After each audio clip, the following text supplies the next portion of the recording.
Halo guys, assalamualaikum warahmatullahi wabarakatuh. Selamat datang di Al-Amin Wallet Jambi, channel inspirasi untuk usaha budidaya walet. Oke, kita sekarang berada di lokasi Sidikalang, Kabupaten Dairi, Provinsi Sumatera Utara, Medan. Ini gedung 4x12 kali 3 lantai. Di mana lantai 1 itu tinggi 3 meter, lantai 2 2,5 meter, 3 2,5 meter, dan menara 2,5 meter. Ini bangunannya maksimal teman-teman ya, plester luar dalam, kemudian di bagian luar akan kita pelamir warna putih. Kemudian untuk strukturnya menggunakan struktur beton bertulang besi 12, 6 batang untuk tiang dan slup.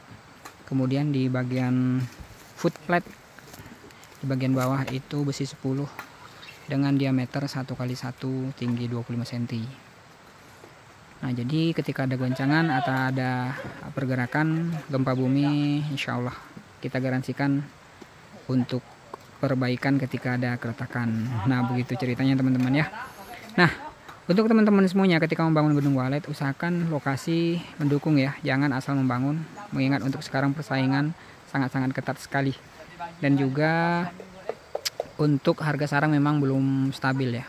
Nah, begitu juga teman-teman, gunakan material-material lokal yang ada di lokasi teman-teman semuanya agar biaya itu bisa lebih irit dan juga bisa menekan anggaran ketika proses dari awal sampai akhir.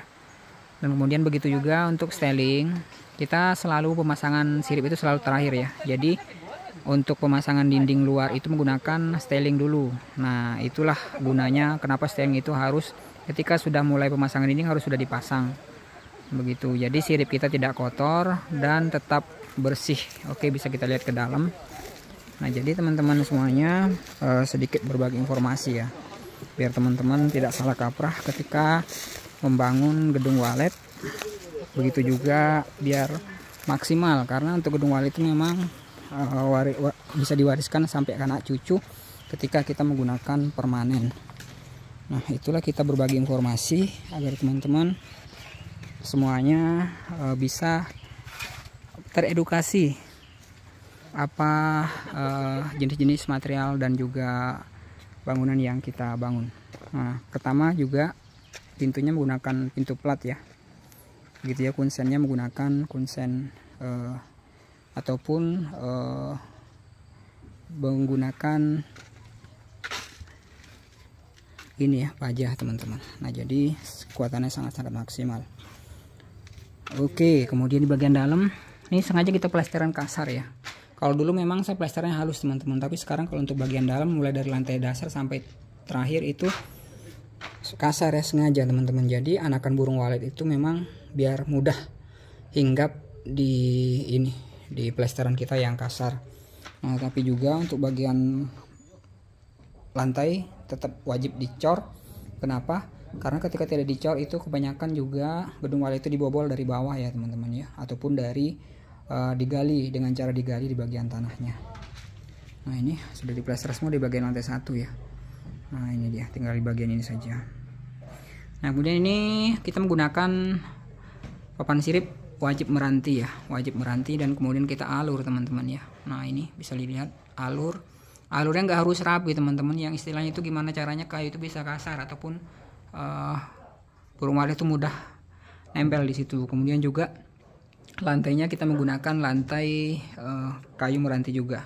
Jadi kualitas itu nomor 1 teman-teman. Kualitas kayu harus betul-betul nomor 1 yang kita gunakan. Terutama di beberapa daerah, untuk Sumatera itu memang biasanya juga Kalimantan menggunakan ini ya, kayu meranti. Nah, di sini nanti ada kolam teman-teman ya. Nah, di sini nanti ada kolam. Nah, ini udah mulai pemasangan batu. Begitu ke di bagian void. Ini nanti kita plester kasar seperti ini semua teman-teman. Nah, plesteran kasar, dan juga untuk ventilasi. Nah, kita lihat dulu teman-teman, apakah di daerah ini kawasan dingin atau panas. Nah, kebetulan kalau untuk Kabupaten Dairi ini dingin ya di lokasi ini. Jadi ventilasi menggunakan pipa 3 inci untuk jarak 4 meter. Cukup menggunakan 4 saja teman-teman.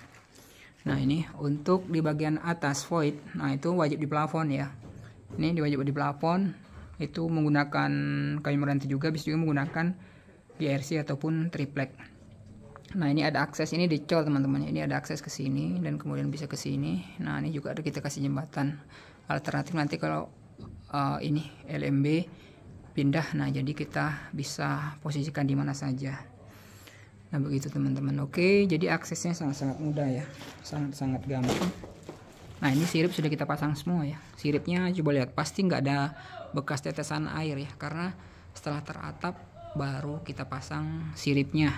Nah tapi banyak kan teman-teman ketika membangun walet itu, ketika lantai 1 selesai langsung pasang sirip lantai, nah begitu juga seterusnya. Jadi siripnya kotor, kemudian berjamur, basah. Nah itu banyak kita temuin seperti itu. Tapi kalau seperti ini walaupun dia curah hujan tinggi, tetapi dia ketika udah terpasang itu sudah terlindungi dengan sempurna teman-teman. Jadi bisa dikatakan bersih dari kotoran, tinggal nanti dibersih-bersihkan saja.